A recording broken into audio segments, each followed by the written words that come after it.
Magandang araw sa inyong lahat. So mayroon tayong tatalakayin ngayon patungkol ito sa mga doktrina at mga practices sa ating simbahang Katoliko nga hindi nila naunawaan, kaya lumipat sila sa ibang sikta dahil sila ay na-brainwash kaysa kanila. Ito si Jared at si John ay kaharap ko ngayon at kasama ko ngayon si Bro Jando Alabado, ang debater na parang nakaakay sa isang kalag, no? Si Bro Jared na nakapag-remind sa kanya sa katotohanan na ito pala ang simbahang Katoliko, ang tunay na iglesia, tatag ng ating Panginoong Hesukristo. So ang ating tema, Bro Jared, patungkol ito sa mga Diyos-Diyosan. So aking ipaalam sa inyong dalawa kung ano ang kaibahan sa Diyos-Diyosan at saka banal na mga larawan ng mga santo. Kasi ang ating mga kaibigan ay para sa kanila, general, lahat ng mga larawan nandyan mababasa sa Biblia ay mga Diyos-Diyosan para sa kanila. Pero sa atin, dalawa ang ating pananaw dyan. Mayroong larawan sa mga Diyos-Diyosan at mayroong larawan sa mga banal. Dapat malinawagan kayo sa paksa na ito. So mayroon lang akong ipahibalo sa inyo na ipaalam sa inyo na mayroong 8 talata na gagamitin sa ating mga kaibigan. Sa iyong tainga, palagi ito narinig sa mga pastor ninyo, sa ministro ninyo. Ano ba itong unang talata na gagamitin nila? Yung unang talata na gagamitin nila, yun din ang ating gagamitin. Tatalakayin. Diba? Anong talata? Alam na ninyo. Dahil mahilig sila sa mga talata na mayroong Diyos-Diyosan. Basahin natin, Brother Jando, dyan sa Exodo Kapitulo 20, verse 3 to 5. Dan, dito tayo magsimula. Huwag kayong sasamba sa ibang mga Diyos maliban sa akin. Huwag kayong gagawa ng mga Diyos-Diyosan na anyo ng anumang bagay sa langit o sa lupa o sa tubig. Huwag ninyo itong paglilingkuran o sasambahin, dahil ako ang Panginoon ng inyong Diyos ay ayaw na may sinasamba kayong iba. Pinaparusahan ko ang mga nagkasala sa akin, pati na ang mga anak hanggang sa 3 at 4 na henerasyon ng mga napupuot sa akin. Ayan, ano ang nabasa natin? Ano ang hindi ipahintulot sa ating Panginoon? Sa kanyang utos, sa unang utos, huwag kayong gagawa ng mga Diyos-Diyosan. Ano ba itong Diyos-Diyosan? Sino ba ang unang nagbanggit sa termino na Diyos-Diyosan? Sino? Ang mga ibang sikta at yung mga pagano, wala sa kanilang isip yun. Wala sa kanilang isip. Alam niyo, kapatid, para sa kanila, yung mga larawan nila, hindi Diyos-Diyosan. Diyos yun. Sino bang nagsabi na Diyos-Diyosan yan? Sino? Sa panahon ni Moses, sinabi niya, dyan sa utos na yan. Dahil ang katauhan sa Diyos doon sa Egypto ay nagsamba ng mga Diyos-Diyosan. Di ba? So mayroong utos para maghinto sila sa pagsamba ng mga Diyos-Diyosan. Yan ang nangyari. Bago ito dumating yung utos, nandyan na ang ginawa nila. Bakit? Huwag kayo magsamba ng Diyos-Diyosan dahil nagsamba na sila noon. So yun ang paliwanag ko. Ano ang hindi ipahintulot sa ating Panginoon? Ang mga Diyos-Diyosan. Sinabi ba dyan na huwag kayong gawa ng larawan ng mga santo? Wala, di ba? So mahilig talaga sila sa mga Diyos-Diyosan. At para sa kanila, general ito. Absoluto talaga na lahat ng mga larawan, bawal. Yun ang mga turo ng mga pastor. Ngayon, so patuloy tayo mga kaibigan. Tiningnan nila yung lahat ng mga larawan ng ating simbahang Katoliko. Kasi mayroon talagang, parang ang Katoliko talaga ang nakabatay dyan sa mga teksto, talata dyan. Ano yan? Dito, basahin dito. Ang Katoliko doon pinagbabatayan. Yan. Gagamitin nila yung Deuteronomio 4, verse 16. So, basahin natin para maunawaan natin, bro. Na hindi ninyo dudungisan ang inyong mga sarili sa pamamagitan ng paggawa ng anumang anyo o imahe ng Diyos-Diyosan, lalaki man o babae.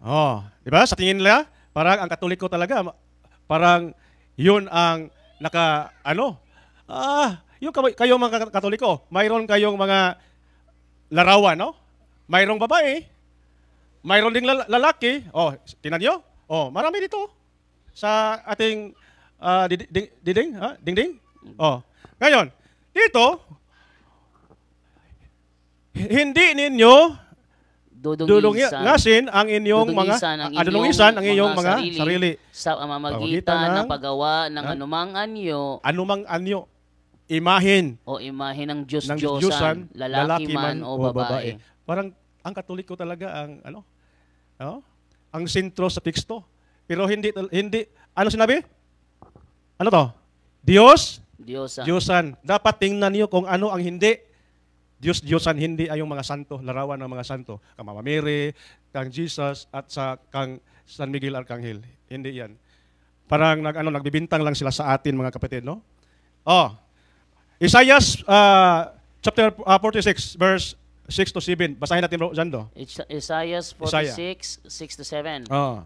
Ang ibang mga tao ay naglalabas ng kanilang ginto o pilak at inuupahan nila ang platero para yon ay gawing rebulto at pagkatapos ay kanilang luluhuran at sasambahin. Pinapasa nila ito at inilalagay sa kanyang lalagyan at nananatili ito roon dahil hindi naman ito makakilos. Kung may mananalangin sa kanya, hindi siya makakasagot at hindi makakatulong sa panahon ng kaguluhan. Oh. Narinig ninyo yung binasa natin?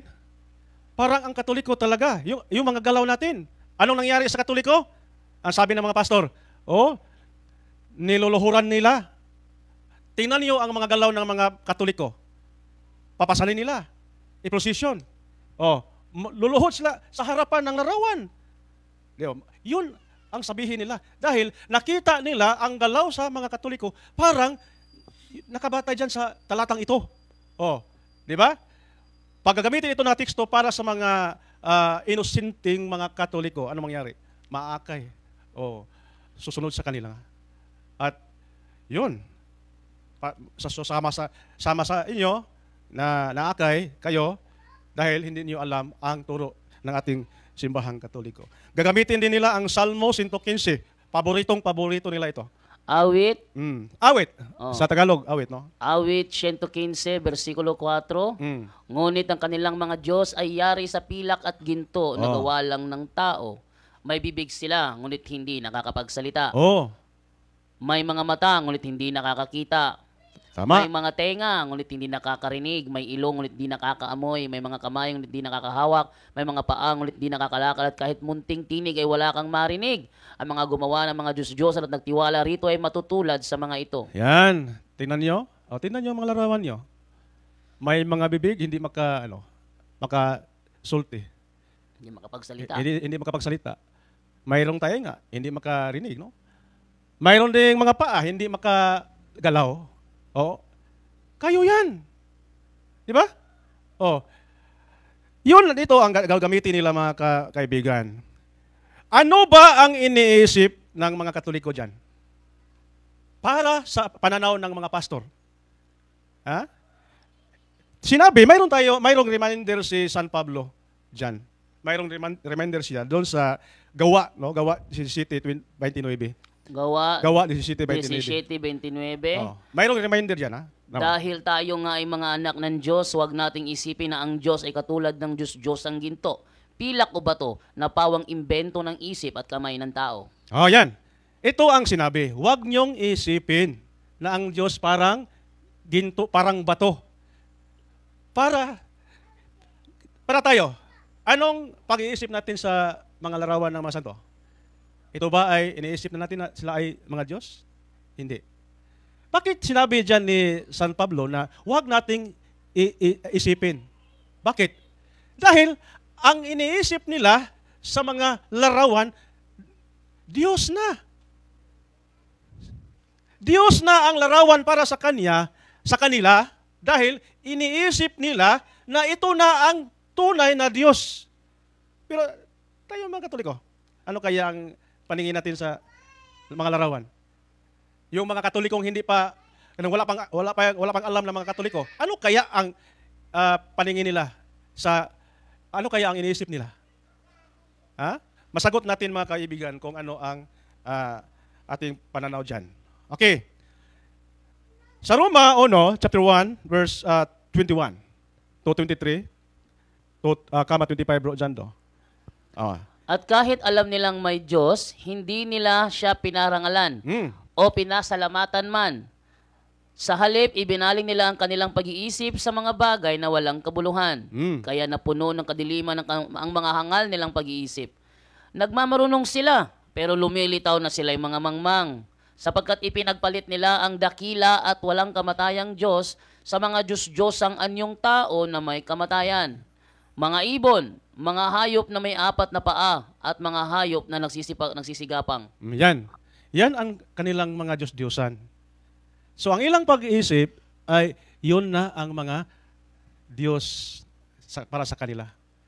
Luluhod sila at sasabihin nila na ikaw ang aking Panginoon.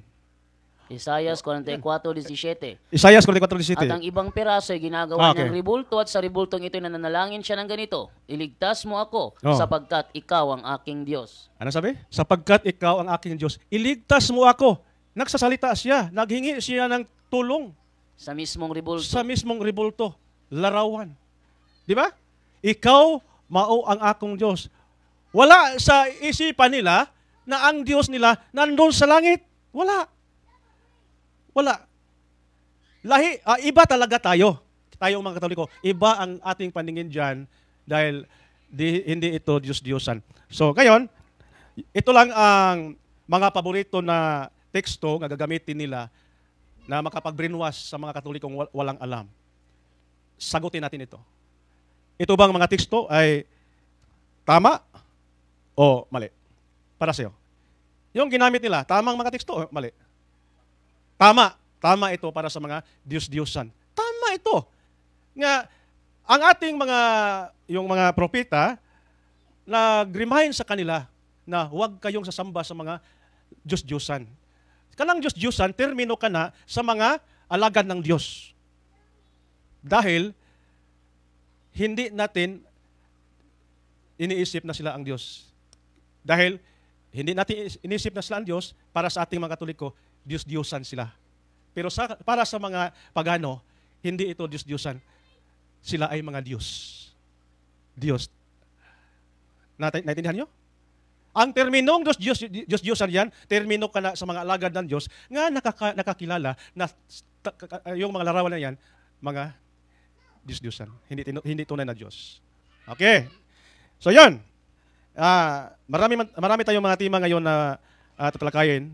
Sagutin natin, mga kaibigan. Ito mga itsura ng mga Diyos-Diyosan, brother. Ayan, yung mga Diyos-Diyosan. Ito, mga itsura ng mga Diyos-Diyosan. Ito yon.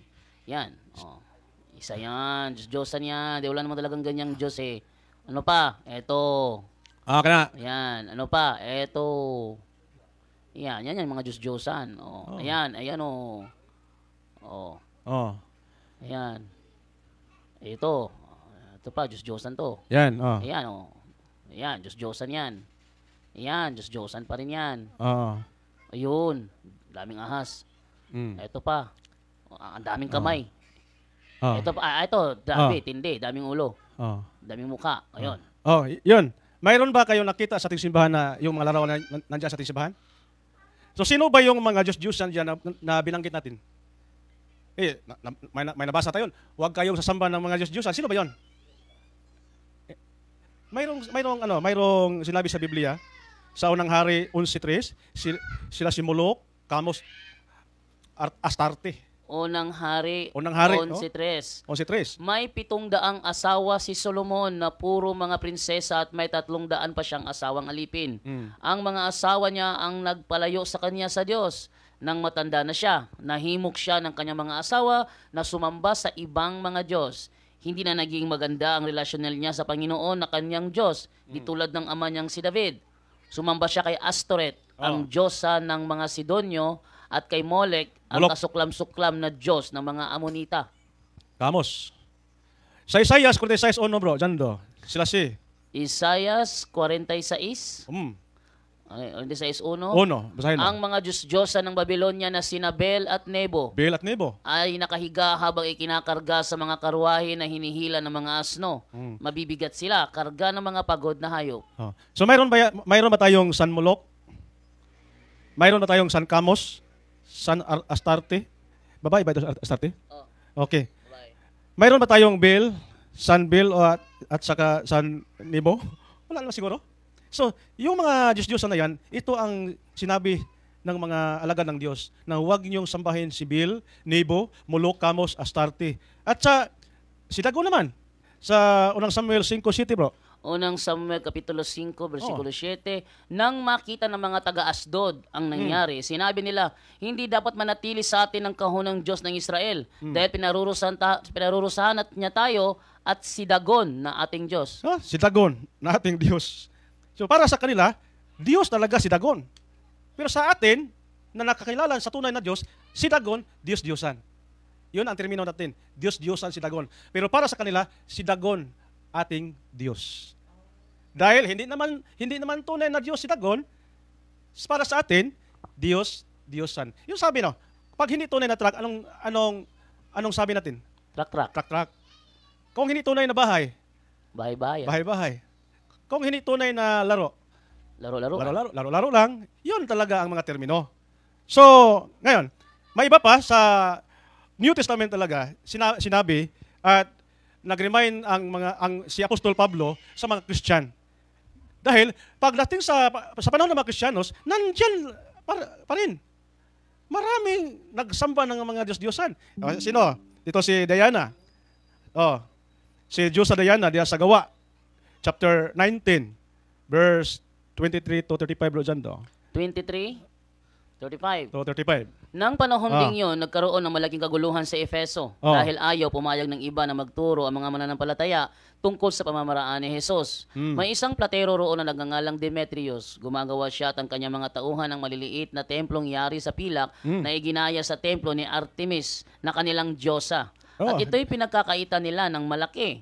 Kaya ipinatawag niya ang kanyang mga manggagawa at ang iba pang mga platero. At sinabi niya sa kanila, mga kaibigan, alam ninyong umaasenso tayo sa ganitong klaseng hanap buhay. Nakita ninyo at narinig ang ginagawa ng taong si Pablo. Sinasabi niya na ang mga Diyos na ginagawa ng tao ay hindi totoong mga Diyos.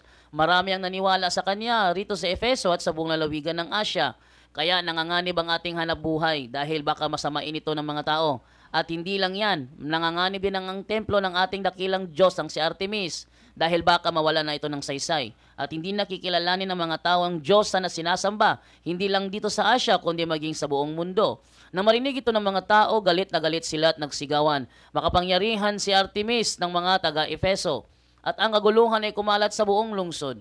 Hinuli nila ang mga kasama ni Pablo na sina Gaius at Aristarchus na mga taga-Macedonia. Pagkatapos, sama-sama silang nagtakbuhan sa lugar na pinagtitipunan ng mga tao habang kinakaladkad nila ang dalawa. Nais sana ni Pablo na magsalita sa mga tao, pero pinigilan siya ng mga tagasunod ni Jesus.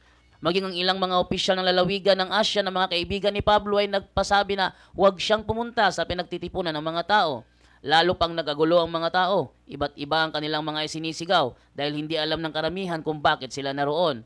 May isang tao roon na ang pangalan ay Alexander. Itinulak siya ng mga Hudyo sa unahan para magpaliwanag na silang mga Hudyo ay walang kinalaman sa mga ginagawa ni na Pablo. Sininyasan niya ang mga tao na tumahimik. Nang malaman ng mga tao na isa siyang Hudyo, sumigaw silang lahat. Makapangyarihan si Artemis ng mga taga-Efeso. 2 oras nilang isinisigaw ang ganoon. Nang bandang huli, napalungsod. Sinabi niya sa kanila, mga kababayang taga-Efeso, Artemis na makapangyarihan at ng sagradong bato na nahulog mula sa langit. Yun. Narinig niyo? Grabe ang tiwala nila sa kanilang mga Diyos-Diyosan. Maraming mga pilgrimage ang nangyari doon. Yung mga Diyos-Diyosan nila ay parang business na talaga. Maraming mga pagano na nagpilgrim doon. Yun na ang mga hanap buhay nila. So pagdating ni Pablo, talagang parang ayaw nila na magpunta doon sila. Bakit? Baka matigil ang kanilang hanap buhay. Di ba? Dahil yung mga nagpilgrims galing sa ibang bansa, magpunta doon, magsamba, mag-alay ng mga kanilang mga yung mga gold, yung di ba? So, para sa kanila, ayaw nila na magpunta ang mga taong iyon na parang mahinto ang kanilang pagsamba sa kanilang Diyos-Diyosan. So ngayon, talagang ang lahat ng mga Kristiyano dapat hindi magsamba ng mga Diyos-Diyosan. Iba pa, dito sa atin, marami talagang mga Diyos-Diyosan. Ito yung mga porsilas niyo, na parang mga, yung mga porsilas ni Brojando? Oh, yung porsilas ni Brojando, ano to? Rosarito. Rosary. Maraming mga Diyos-Diyosan. Yung mga, pangsuot ng kamay ng mga sanggol, Baby. o mga bibi, Diyos-Diyosan yun. Dahil superstitious belief. Mga, patot. Naniniwala sila Naniniwala na may sila. kapangyarihan yun Oo. upang hindi tablan ng usog yung bata. Yung mga bulong-bulong. Alam niyo yung bulong-bulong? Yung mga salita na walang kahulugan, Walang kahulugan. walang kahulugan. Yung orasyon sa Bisaya, orasyon, Diyos-Diyosan yun. Dahil yung pulong na yan, yung salita na yan, ay hindi ito maintindihan at iba talaga ang paniniwala sa gumawa, yung mga albularyo. At Yun, mga naniniwala Diyos-Diyosan. sila na mga salitang yon ay may taglay na kapangyarihan Oo. mula sa mga espiritu na nasa paligid natin na hindi naman matukoy kung anong uri ng espiritu ang mga yon. Yun. So, yun lang ang mga nabanggit natin na mga Diyos-Diyosan. Sino? Sila si Moloch, Astaroth, Diana. Wala sila sa ating simbahan. Iba ang nandito. So ngayon, bakit mayroon tayo? Pinahintulutan ba ito sa Biblia? Mayroon. Mayroong pahintulot. Ang larawan ng mga santo mayroong pahintulot. Kaya nga, ang ating Panginoon ay naglikha siya. Sa paglikha lang niya ng tao, ay talagang kumuha siya ng alikabok. Maraming nagawa ngayon ng mga monumento na galing sa clay, yung lupa. Ang nakasabi dyan sa Genesis 2:7, kumuha siya ng alikabok at ginawa niyang tao. Yung porma niya ay tao. Pero hindi pa makagalaw. Hindi pa makagalaw. Dahil, Imahe ba yun? imagine, monumento lang ng isang tao. O, anong ginawa niya para makagalaw? Hinipan. Di ba? Yung hinipan. Hinipan niya ay nakagalaw na. Nagkaroon Yun ang ng buhay. nakapagbigay buhay sa ginawa niyang kanang tao na katawan. So, siya ang unang gumawa ng isang forma ng monumento. Sa madaling salita, ang Diyos ang unang gumawa ng imahe. Yes, siya ang unang gumawa.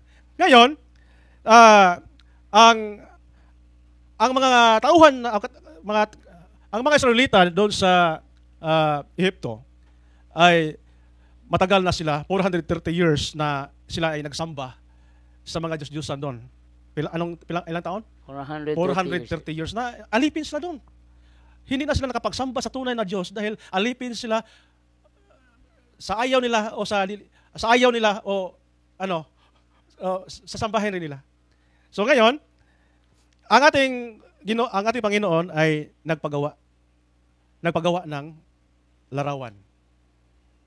Anong pinagawa niya? Larawan ng Diyos-Diyosan? Hindi. Larawan ng mga santo. Ang santo natin dalawa.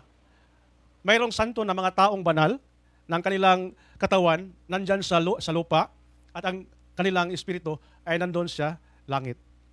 So ngayon, ang ating Panginoon ay nagpagawa din ng santo na yung mga espiritu na mga anghel. Saint Miguel, Saint Michael, Gabriel, yan. So ngayon, dito sa Exodo 25, basahin natin Exodo 25, 17 hanggang 22. 17 Okay. hanggang 22. Okay, Pagawan mo ng takip na purong ginto ang kahon na 45 pulgada ang haba at 27 pulgada ang lapad. Magpagawa ka rin ng 2 gintong kerubin. Ilalagay ito sa 2 dulo ng takip ng kahon. Kailangan nakalukob ang pakpak ng mga kerubin sa ibabaw ng takip para maliliman nila ito. At kailangan magkaharap silang dalawa na nakatingin sa takip. Ilagay mo sa kahon ang malapad na bato na ibinigay ko sa iyo kung saan nakasulat ang mga utos ko. At pagkatapos ay takpan mo ang kahon. Magkikipagkita ako sa iyo roon sa gitna ng 2 kerubin na nasa ibabaw ng kahon. At ibibigay ko sa iyo ang lahat ng utos para sa mamamayan ng Israel. Okay. Alam niyo ang kerubin? Ano ang kerubin para sa inyo? Anghel. So mayroong pinagawa na larawan. Diba? Larawan, ilan? Dalawa. Bakit dalawa? Bakit dalawa ang pinagawa niya? Larawan ng mga kerubin. Dahil nandyan siya sa gitna. Walang gitna pag isa lang ang ipagawa. Di ba? Hirapan tayo magsalita ng Tagalog. Yung kerubin na ito, mga kerubin na ito, ay may mga mata. Tingnan niyo. Hindi rin nakakakita. Oh. May mga ilong, hindi rin nakakahinga. May mga bibig, hindi rin nakakapagsalita. Yan. May mga kamay, hindi rin nakakahawak. Oh. May mga paa, hindi nakakalakad. May Oh. mga pakpak, hindi rin naman nakakalipad. Oh. Pero it doesn't follow na Diyos-Diyosa na siya. Hindi ito nakabatay sa Salmo, awit 115, yung sinabi nila. Yung awit 115, 4 hanggang 6, Diyos-Diyosan. Pero ito ay hindi. Dahil ang Panginoon ang nagsabi, paggawa kayo, Moses, ng dalawang larawan ng kerubin. May tanong ako sa inyo yung dalawa. Ito ba ay labag sa utos ng Diyos sa Exodo 20, 3 hanggang 5? Yes, tama. Tama. Pero bakit generalize nila? Hanggang ngayon ba ang mga pastor hindi nakaunawa sa Exodo 20, 3 hanggang 5? Sabi ni Eli Soriano, Oo. paggawa pa nga lang, bawal na. Absoluto daw. Paggawa pa nga lang, bawal na. Pagsamba pa kaya. Ngayon, dito pala tayo sa paggawa. Nagpagawa natin, Panginoon, sinong nagkasala? Kung totoong absoluto na hindi talaga magpagawa, bawal talaga ang paggawa ng mga imahen, sino ang unang nagkasala? Ang sabi ni Sino ang unang hindi tumupad sa kaniyang mga utos? Ang sabi ni Soriano, wala kayong pakialam doon. Ang Diyos nagutos doon eh. Siyang nagutos doon, di naman kayo inutusan. Si Moses naman inutusan doon eh. Ngayon, hindi magkasala ang Panginoon dahil siya ang may-ari ng yung mga kautusan. O si Moses na yung nagama. Hindi naman ang Panginoon ang nagawa na noon, di ba? Si Moses. So, nagkasala si Moses? Hindi rin. Hindi rin. So, ngayon, sino nagutos si Moses? Ang sabi ni Soriano, Panginoon. si Moises hindi nagkasala. Pero pag kayo ang gagawa, magkakasala kayo. Punta tayo dyan. Kung magkasala ba tayo. Punta tayo dyan. Okay. May ibang teksto, talata, mga kaibigan, dito sa Numeros, chapter 21, verse 8 to 9, hanggang 9. 8 to 9. Okay. Ito sabi, sinabi ng Panginoon kay Moises, gumawa ka ng tansong ahas at ilagay ito sa dulo ng isang tukod. Ang sinumang nakagat ng ahas at titingin sa tansong ahas na ito ay hindi mamamatay. Kaya gumawa si Moises ng tansong ahas at inilagay niya ito sa dulo ng isang tukod. At ang mga nakagat ng ahas na tumingin sa tansong ahas ay hindi nga namatay. Yan. Tingnan natin bakit ang Diyos nag-utos kay Moses na maggawa ng larawan ng isang ahas? Bakit? Anong intensyon? Dahil mayroon talagang mga tao na nakagat ng mga ahas, yung mga ahas ba na yung gumagalaw? Venomous snake. Oh yes, Ang sabi diyan, ilagay mo sa isang tukod, no? Para makita sa lahat ng nakagat ng ahas. Anong mangyari kung makita na nila yung pinagawa sa ating Panginoon? Anong mangyari sa kanila? Gumaling. So yung ahas na yan, ito ay hindi Diyos-Diyosan. Ito ay banal na symbol or banal na simbolo. Banal na simbolo. Mayroon ka ba dyan doon na yung kaalam? Yung sa kaalam? Meron. Ito lang ha. Kaalam 16? Buksan ko muna. Bakit binanggit ko na banal na simbolo? Dahil yun ang... Okay, sige. Basahin mo, Brother Jando. Okay ha, ito lang ha. Ano yan?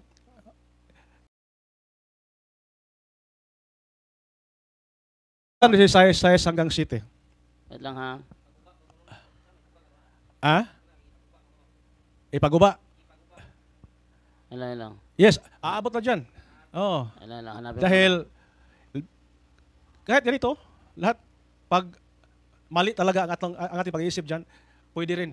Ilan muna, hanapin muna. Di ba? Di ba dito? Maraming nagdala ng mga Santo Niño. Di ba? Ang Santo Niño, larawan ng ating Panginoon. Di ba? Mali ang ilang paniniwala. Nahimo na siyang occultism. Parang doon na pang paswerte, di ba? Anong nangyari? Anong ginawa natin? Pinasira ni Padre Darwin. kahit kahit larawan pa ito ng mga santo, pag iba na talaga ang iniisip mo, gibain lahat. Okay. Teka lang Ang natin dito. ang ano, ito, okay. Ano ngayon? Ano yun? Karunungan? Karunungan 16 verse 6 to 7. 16 verse 6 to 7. Okay. Ito. Ito lang ha. Wait lang muna mga kapatid diyan sa live natin, no. Medyo mahina ang kalaban natin.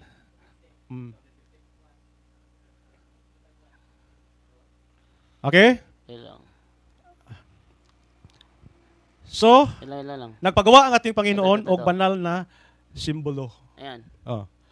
Okay. Ang sabi dito sa 6 16 yun, 16? 16 6 to 7. 6 to 7, ito.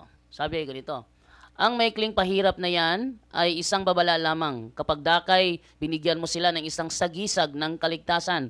Ang ahas sa tanso ay isang paalaala sa kanila na hinihingi ng iyong kautusan. Ang sino mang tumingin doon ay naligtas sa kagat ng ahas, ngunit hindi sa bisa ng kanilang nakita, kundi sa kapangyarihan mo, ang tagapagligtas ng sangkatauhan. Yan. Ano? Ang kanilang paniniwala hindi lang nakabatay sa nakita nilang ahas. Dahil yung ahas na yan ay simbolo lang. Simbolo lang sa presensya sa ating Panginoon. So dahil nandyan ang presensya sa ating Panginoon, ang taong nakagat ng ahas, gagaling. Yan. So dito sa ating simbahan, Ito. okay, sino? At ipakita yung yung imahe. Oh, kana. Mayroon Ayan. talaga imahe dalawa. Ayan o. Yan. Nakatingala sila. Oh, di ba? Oh, nagtira pa sila doon sa ibaba, no? Tumingin sila doon sa ahas. Lalong gumagaling silang lahat. So, pwede pa rin na mayroong larawan. Huwag lang nating ibahin ang ating pag-iisip at paningin sa larawan. Dapat alalahanin natin na mayroon talagang mga banal na espiritu na nandyan sa loob, nandun sa langit. Punta tayo dyan. Okay. Ngayon, sa Ezekiel naman, 2 Chronicles 3, bro, dyan do. 2 Kronika 3, 3 hanggang 10. 3 hanggang 10. Oh. 3, anong verse? Verse 9 to 10? 3 to 10. Hanggang 10. 3 to 10. Hmm. Ang mga ito nga ay ang mga tatagang baon na inilagay ni Solomon na ukol sa pagtatayo ng bahay ng Diyos. Bahay ng Diyos, ha? Ang haba sa mga siko ayon sa panukat ng una ay 60 siko at ang luwang ay 20 siko. At ang portiko na nasa harap ng bahay, ang haba niya ay ayon sa luwang ng bahay ay 20 siko at ang taas ay 120. At kanyang binalutan sa loob ng taganas na ginto. At ang lalong malaking bahay ay kanyang kinisamihan ng kahoy na abeto na kanyang ibinalot ng dalisay na ginto at ginawa niya ng mga palma at mga tanikala. At kanyang ginayakan ng bahay ng mga mahalagang bato na pinapagpaganda. At ang ginto ay ginto sa Parvaim. Kanyang binalutan din naman ng ginto ang bahay, ang mga sikang, ang mga pintuan at ang mga panig niyaon at ang mga pinto. At inukitan ng mga kerubin sa mga panig niyaon. At kanyang ginawa ang kabanal-banalang bahay. Ang haba niyaon ayon sa luwang ng bahay ay 20 siko at ang luwang niyaon ay 20 siko at kanyang binalutan ng dalisay na ginto na may timbang na 600 talento. At ang bigat ng mga pako ay 50 siklong ginto at kanyang binalot ng ginto ang pinakamataas na silid. At sa kabanal-banalang bahay ay gumawa siya ng 2 kerubin na gawang nilarawan. Yan. Sabi nasa natin, paano natin i-picture out ang narinig natin. Yung templo na ipinagawa sa ating Panginoon kay Solomon, di ba? Mayroong nakaukit, maraming nakaukit na mga palmera, larawan ng kirubin. Parang Katoliko.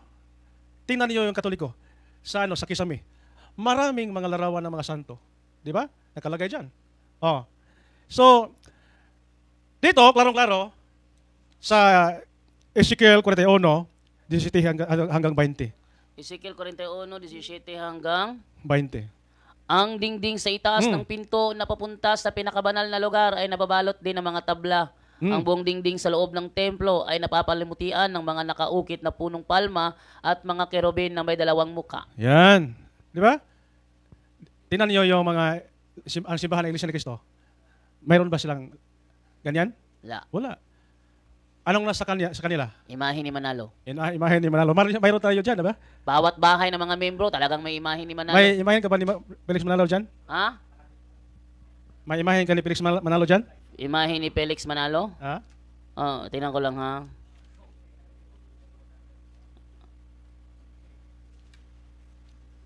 Wala.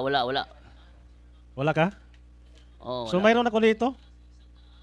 Oh? Mayroon ako dito, bro? Na? Ayun, no? Sa kanilang Pasugo Magazine. Oh, Oh. maraming INC na hindi alam yan. Oh. Sabi ni Alfie Angeles, maraming INC na hindi alam na mayroon talaga rebulto ni Manalo sila. No, no. Ano kaya ang nasa isip ni Eduardo Manalo? Parang ano? Oh, di ba? Itanong mo siya kung alam ba niya. Oh. Alam ba niyo yung mayroong revolto si Felix Manalo? Alam na nila. Yan. So, para nila, bawal talaga. Bawal. Bakit gumawa sila na bawal? Bakit gumawa sila ng bawal? Di ba? Si Felix Manalo. So, sila parang ayaw nila pero gusto pa rin. Gusto pa rin nila. Ayaw nila, gusto pa rin nila. Si Felix Manalo pa. Si Felix Manalo ay sabang santo? Hindi. Hindi. Larawan ng tao yan. Hindi larawan ng santo. Okay. So, ngayon, sino ba ang nagbigay ng kaalaman o kaalam? Sino ang nagbigay ng parang yung mga batid, ano yun sa Tagalog, yung batid? Bihasa. Bihasa sa paggawa ng sa arkitekto. Mayroong mga sculptor, maraming mga sculptor na grabe ang kanilang mga arte na naipakita sa mga simbahan. Sino bang nagbigay ng kaalam? Ng karunungan na yun. Ng karunungan? Sino? Ang Panginoon o ang Hiyawa? Ang demonyo. Ang demonyo? Sino? Ha? Sino? Panginoon? Anong ipagawa niya? Larawan ng mga santo? Larawan ng mga Diyos-Diyusan? Mga santo. Pero yung mga Diyos-Diyusan, dili ang Panginoon ang ano yan. Ang tawag dyan, abuso. Oh, dahil inaabuso nila ang Talentong talento binigay. sa naibigay sa ating Panginoon. Oh. So tayo, mayroon tayo, pinahintulutan tayo na magawa lang mabuti, pero dahil sabihin natin, may freedom naman tayo, pwede ako magawa ng dalawa, mabuti at saka masama. Pero mali yun. Pinahintulutan tayo paggawa ng mabuti. Abuid lang yung mga gawa ng mga hindi mabuti. Abuid. Hindi to kasama sa freedom na binigay sa ating Panginoon. Basahin natin na Exodo 35, 30 hanggang 35 dyan kung sino ang nagbigay. Sinabi ni Moises sa mga Israelita, pinili ng Panginoon si Bezalel na anak ni Uri at apo ni Hor na mula sa lahi ni Huda. Pinuspos siya ng Espiritu ng Diyos at binigyan ng kaalaman at kakayahan sa anumang gawain, No? sa paggawa ng magandang bagay na ginto, pilak at tanso, sa paghuhugis ng mamahaling bato, Yan. sa paglililok ng kahoy at sa lahat ng klase na gawang kamay. Yan. So lahat ng nakita na mo, yung mga larawan, lahat nandun sa templo na nagawa ni Solomon, yung mga arte na yan, ang Panginoon ang nagbigay sa kanila. Maraming mga sculptor doon sa panahon ni Solomon hanggang ngayon. Ngayon, siguro may katanungan kayo. Bro, ang binasa mo bro, Old Testament lang. Kayo, mga Kristiyano kayo, may pahintulot ba ang mga Kristyan na magtinil tayo ng mga larawan? May pahintulot ba ang Panginoon na kayong mga Katoliko ay gumawa ng mga Gumawa rebulto? ng mga rebulto? So, siguro, may katanungan kayo. Ha? Sagutin natin. Okay, dito sa ating, before sagutin natin yan, sa panahon ni Kristo ay wala talagang mabasa na ang ating Panginoon ay nagtuturo na ang mga larawan sa templo ay talagang mali. Mayroon ba? Nagturo ba ating Panginoon, "Hoy, kayong lahat ng mga Parisiyo, alisin ninyo lahat ang tanang mga larawan"? Sinabi ba ni Kristo yan? Wala. Hindi. Hindi niya sinabi. Pero anong sinabi niya dito? John verse 2, chapter 2 verse 17. 2:17. Oh, anong mabasa natin? Naalala ng mga tagasunod niya ang nakasulat sa kasulatan. Mapapahamak ako dahil sa pagmamalasakit ko sa bahay ninyo. Oh, grabe mamalasakit, no? Ano bang mamalasakit? Pagmahal sa Bisaya. Pagmamahal. Or devotion in English, no? Grabe ang devotion niya. Pagmahal. So, ano bang nandiyan sa loob? Ano bang devotion niya? Sa loob ng yung templo. imahal sa ating Panginoon? Yung mga lingding? Hindi. May mga imahe doon nakaupo. Lahat ng nandoon sa loob ay mahal niya. Hindi niya sinabi na, alisin ninyo lahat yan. Wala. Hindi niya sabi. Labag ito sa kautusan ng Panginoon. Wala. Anong sabi dyan? Basahin natin. Yun ang ginawa ng mga apostol. Nagsamba sila. Nag-prayer sila doon sa loob, kaharap ng mga santo, kaharap ng mga larawan. Mabasa ba? May babasa? Saan mabasa? Na sila ay nanalangin sila sa harapan ng mga larawan. Nandyan. Gawa 3:1. Isang araw, bandang 3:00 ng hapon, pumunta si Pedro at si Juan sa templo. Oras noon ng pananalangin. Oras noon ng panalangin. 3:00 ng hapon, nagpunta sila doon. 3 o'clock prayer to. 3 o'clock habit. Prayer. 3 o'clock habit. Di ba? Biblical. Biblical yung yung divine mercy, no? So 3 ngayon, prayer. nagpunta sila doon. Nanalangin. I-picture out mo sa loob ng templo, lahat sa kisame, sa dingding, nakaukit ang mga larawan ng mga santo.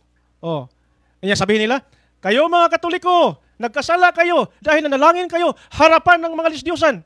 Hindi. Diyos-Diyosan. So kung Diyos-Diyosan, magkasala tayo. Pero ano bang sinabi ni San Pablo? Hebrewano 9:5, bro. Hebreo. Tingnan natin. Basahin natin, tingnan natin, alalahanin natin, magkasala ba tayo? Sa ibabaw ng kahon ay may mga kerubin na nagpapahiwatig ng presensya ng Diyos. Presensya ng Diyos. Patuloy.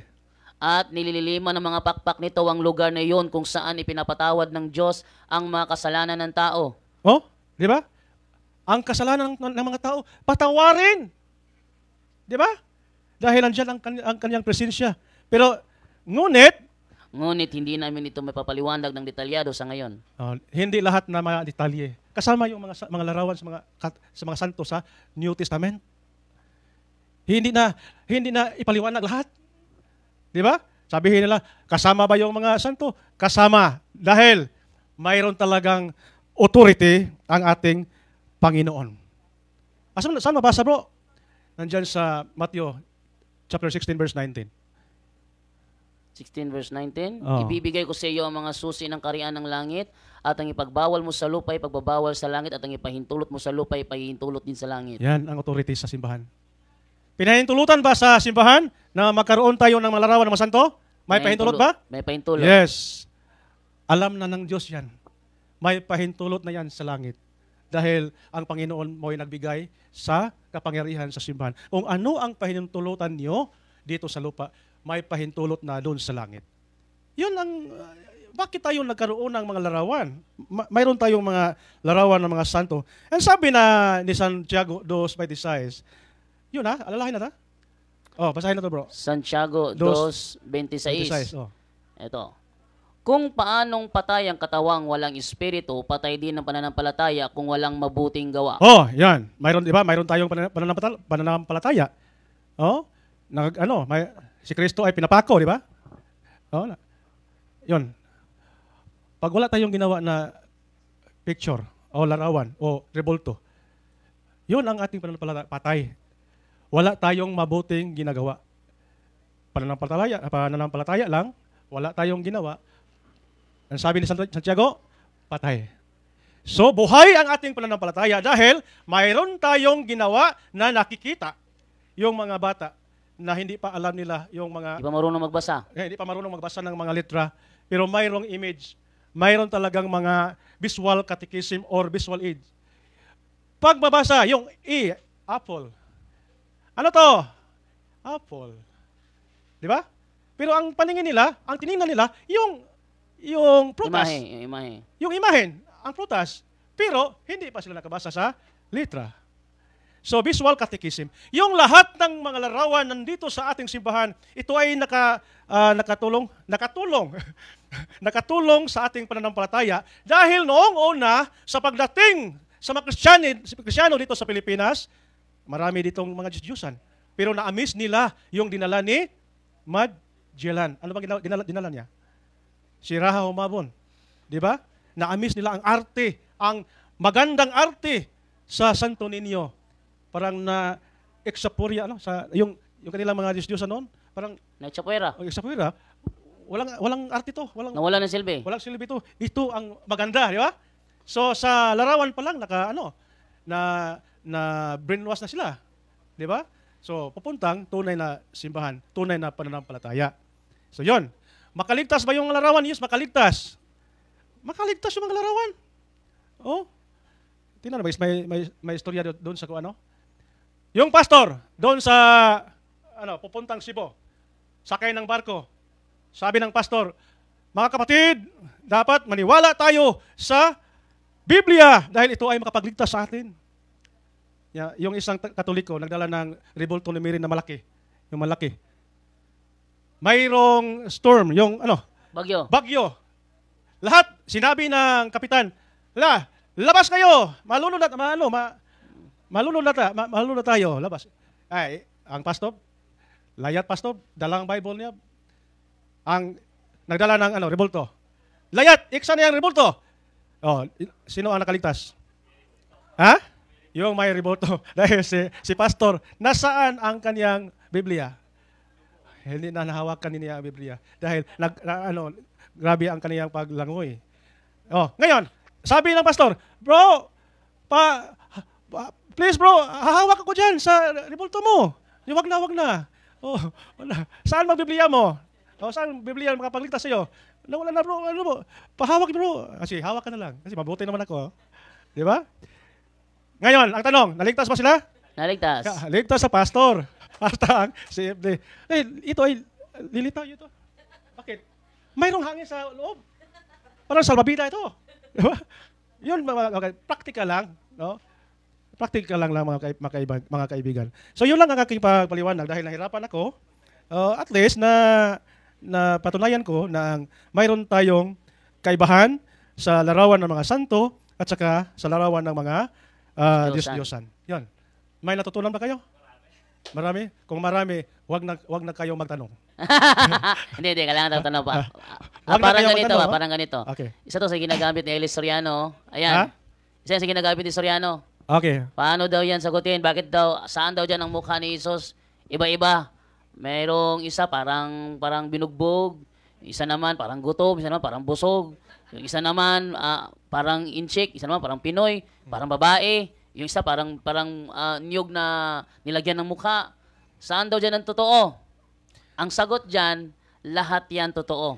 Bakit lahat yan totoo? Pare-pareho. Hindi naman pare-pareho yung mga mukha niyan. Sabihin nyo, tanungin nyo kung sinong gumuhit niyan. Sino tong ginuhit mo? Anong isasagot? Kristo. Kasi siya yung nakakalam ko ng ginuhit niya eh. Halimbawa, pinagwit ko kayo ng ganito. Ayan. Nakita nyo? Iba-iba mukha. Iba-ibang arte, no? Iba-ibang arte. Tanungin mo yung mga gumuhit niyan. Sino yung nasa litrato? Yung isa, ito. Ito. Kakaibang mukha yan, no? Ito, iba rito. Iba yan. Iba rito. Talagang iba to. Ito yung original. Yan tanong. Saan dyan totoo? Lahat yan totoo. Pareho yan. Tanungin mo sinong ginuhit mo? Si Goku. Ganun pa rin yan. So, ang sagot na ganitong litrato, lahat yan tama. Tanungin mo kung sinong ginuhit niya. Siya ang nakakaalam kung sinong ginuhit niya. Magkaiba ang talento ng tao sa pagguhit.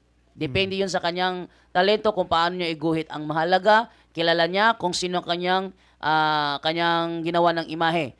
Pero meron silang reason, Brother Edgar. Okay. Yung imahe ni San Pedro Calungsod, yun ay imahe ng isang basketball player na si Roland Tubid.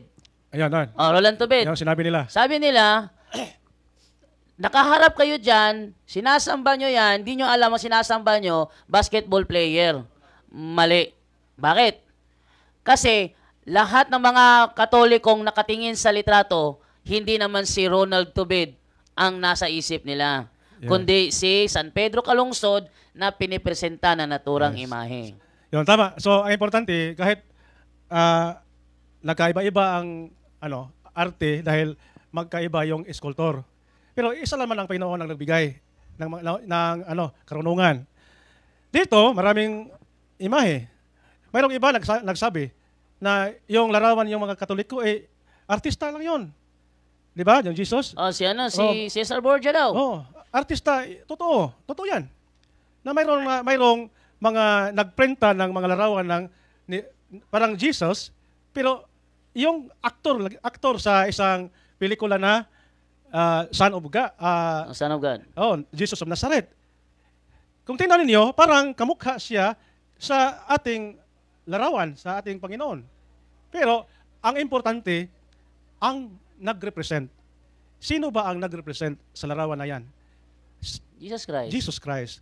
Kahit nakaprint sila ng larawan ng mga parang pelikula, parang aktor, pero sa isip natin, huwag nating isipin na ito ay larawan sa isang aktor. Iisipin natin na ito ay larawan, nag-represent sa ating Panginoon. So yun ang sagot natin. Yung iba, mayroong payat, mayroong mataba, mayroong maitim, mayroong maputi. Ibang sagot na yan. Bakit daw ang imahe ng Nazareno itim? Maraming katanungan dyan.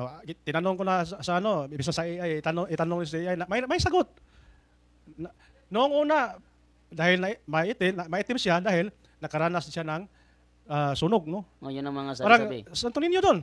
Yung 1563, talagang sinunog ito ng mga taga-upon. Di ba?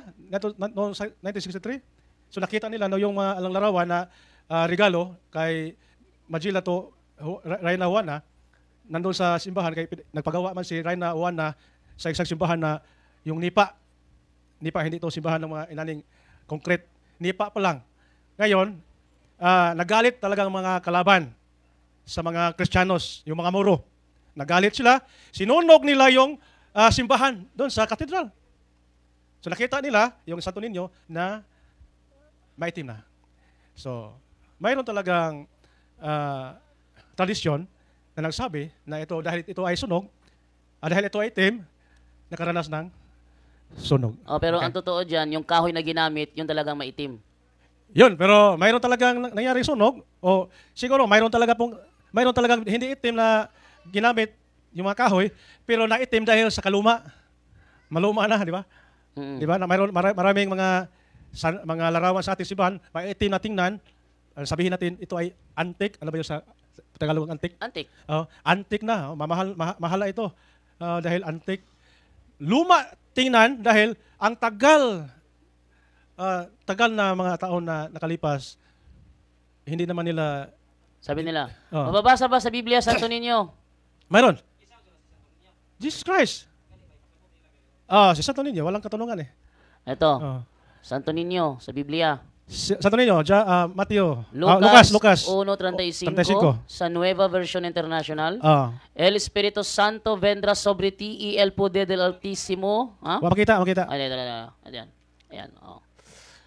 El Espíritu Santo vendrá sobre ti y el poder del Altísimo te cubrirá con su sombra. Así que el Santo Niño que va a nacer lo llamarán Hijo de Dios. Ano sa English, bro? Sa English, ito na sinasabi sa English sa Luke 1:35. Ito, yan. Sabi sa English, ito. The angel answered, the Holy Spirit will come upon you, and the power of the Most High will overshadow you, so the Holy One to be born will be called the Son of God. Hindi. Yung Holy Child, Jesus. Yung Holy Child, yung hinahanap mo? Lord. Ayan. The angel answered, the Holy Spirit will come on you, and God's power will rest upon you. For this reason, the Holy Child will be called the Son of God. Holy Child. Santo Niño. Kanang senior, sa Spanish sa English, Lord. Senior. Senior citizen. Kanang senior citizen, lahi nag-spelling, bro. Actually, isa yun sa mga ano ni Soriano, bakit tinatawag na senior, junior dapat. O, dapat junior. Pero ang totoo niyan, hindi yan senior na S-E-N-I-O-R. Yan Hindi. ay senior. Senior, Senior senyorito, senyorita, senyora, senior. Ibig sabihin, Lord, senior. Inye. Inye, no? Senior Santo Niño. Inye, ang inay, mo na kuhan, senior citizen. N-I-O-R, yan ang Ilayo. senior Pero citizen. inye, senior, Lord. Hindi ko alam, ba't Lord. sinabi ni Soriano yun, alam niya magkaiba yung senior sa senior. So, senior Santo Niño, Lord, Ginoo, Ginoo. Lord, Ginoo. Kanya, balaang, bata, senior, Santo Niño. Balik mo ako, ito Bisayo, no? Lord, Holy Child yun. Holy Lord, Child. Holy Child. Holy Child Jesus. Mga kasagaran ko na to. Holy Child Jesus. Dili kaya tantong balikwaot. Oh. Espanyol. Espanyol, ito. Ito sabi sa Espanyol. Ayan. Asique al Santo Niño, Cueva a nacer, lo llamaran Hijo de Dios. Okay. So proceed ta bro sa ibang katanungan si bro Jan. May katanungan ka ba dyan? Naliwanagan kayo. Mabuti nga. Sa procession. Mayroon namang procession. Mayroong position sa Bible. Basahin mo sa ano bro? Yung Christian procession, mayroon talagang Jewish procession. Mayroon ding Christian procession. Dahil magkaiba ang ating mga larawan sa kanila. Sa Old Testament, iba ang ating larawan. Dahil ang mga larawan natin, mga larawan ng mga Christian. Mayroon tayong procession bro. O sino ang unang nag-procession? Sino? Colosas 2:15 bro. Colosas 2:15. Magandang balita Biblia bro sa English version. Okay, English version sa Good News. Ito. Ayun lang. And on that cross, Christ freed himself from the power of the spiritual rulers and authorities. He made a public spectacle of them by leading them as captives in his victory procession. So mayroon talagang victory procession. Ano ba itong nangyari na bakit mayroong victory procession? Ang ating Panginoon Jesucristo, galing Jerusalem to Calvary, pinasa niya Yung kanyang yung cross. Pasa niya. Ito ay tinatawag na procession, marcha. Nagprosesyon siya sa cross niya patungong Kalbaryo. Siya ang unang nagprosesyon. Kaya nga, tayong mga followers of Christ, mayroon tayong procession of the cross. Di ba? Ngayong Holy Week. Biblical yan. Pag-alaala tayo sa victory, sa kadaugan ni Kristo. Ano yun? Yung Pagkapanalo. pagkapanalo ni Kristo sa mga demonyo. Talaga, mga demonyo. So, mayroon tayong Christian procession. Pero sa noong una, sa Old Testament, mayroon bang procession? Mayroon? Nandyan sa Josue, size, 3 hanggang city. So Joshua summoned the priest and gave them their instructions. The armed men would lead the procession, followed by 7 priests blowing continually on their trumpets. Nagulantang si Esel ito nung binasa ko ito eh. Ayan. Hindi matanggap ni Esel eh. Ba't ko ito binabasa sa ibang version? Ba't dito sa King James Version, sa ang dating Biblia? Ba't mo hinahanap sa iba? Hinahanap mo sa itang procession. Hindi niya alam na marami talagang, maraming version. Ayan nila ibang version. Mayroon talaga mga dynamic, no? Dynamic equivalence. Dynamic equivalence. So, alam na nila yon. Yung Tyndale version. Yung nakasulat sa Tyndale version. Alam niyo yung Tyndale version? Maraming libro na version galing kay William Tyndale na sinunog sa simbahan dahil ito ay talagang maraming kamalian. Maraming mga version ngayon na dumagamit dynamic equivalence. Halimbawa, Revelation chapter 7 verse 10 ng Amplified Bible, ito mababasa. And in a loud voice they cried out saying, Salvation belongs to our God, who is seated on the throne, and to the Lamb our salvation is the Trinity's to give. And to God the Trinity we owe our deliverance. Ayan, yung binasa ni Bro Jando. Hindi ito mabasa sa ibang Di ba sa ibang salin. version? Hindi ito mabasa. So, yung The Living Bible. Pag sinabi nila, ay ano yan, peke yan kasi hindi mababasa sa ibang bersyon ng Biblia, ang idugtong nyo na lang, ito, patunayan yung peke ito, John chapter 1 verse 1, The Living Bible. Yes. Before anything else existed, there was Christ with God. He has always been alive and is himself God. Ito ba nasa ibang bersyon to? Wala. Pag sinabing wala, peke ba? Hindi peke, Ngayon, tama yan. Mayroon silang Bro Jando, na mababasa ba sa Biblia? Na litra por litra Biblia. Mayroon naman, meron. mayroon mabasa. Oh. Mayroon Nasa mabasa. ano yun? Nasa ano naman yun? 2 Timoteo. 2 Timoteo 4, 3. 3. 3:16. Ito. At ipakita. The Living Bible. Uh-huh. Living Bible. Meron din sa Living Bible. To, yung Nandyan din the sa whole, ano? the whole Bible. Oh, the whole Bible. Nandyan ito. din sa ano, sa Biblia sa Sambayan ng Pilipino. Oh, sa Sirac. Ito. 24. Nandyan yun. Ano yan? Ikalawang Timoteo 3:16. 3:16. Ito. The whole Bible. Ah. Ito yung nagpabagsak kay Ahmad Barcelon sa debate nila ni Wendell Talibong.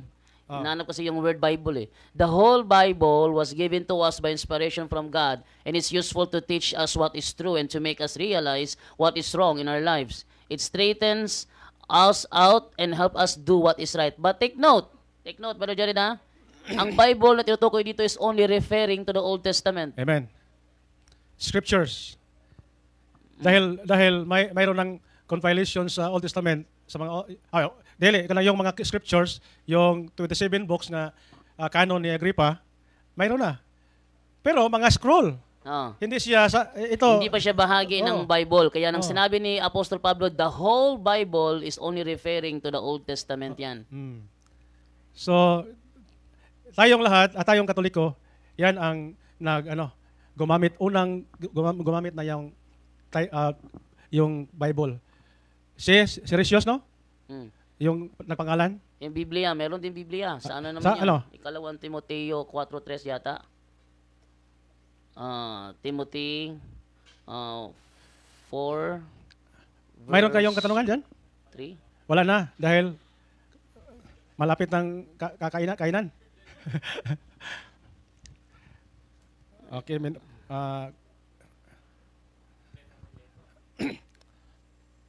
Ano yan eh, nakalagay doon, nakalimutan ko lang talata yun. pag marami kayong mga katanungan, marami kayong matutunan. Kasi yung tema pero okay lang, mayroon tayong general open forum. Pero dito lang sa topic natin, sabi ni Bro Jando, dapat mayroong open forum pagkatapos ng tema. Kung anong tema, open forum. So ngayon, wala na kayong katanungan sa ating tema. Wala na. Mabuti na makapaghinga na ako. Brother Jando, so maraming salamat sa inyong pakinig sa aking paksa ngayon. Sana mayroon kayong natutunan. At sa lahat ng dyan sa live natin, maraming salamat sa inyong pakinig sa ating tema. Kaibigan ni Bro Jando, kung anong tema sunod. Bro Jando?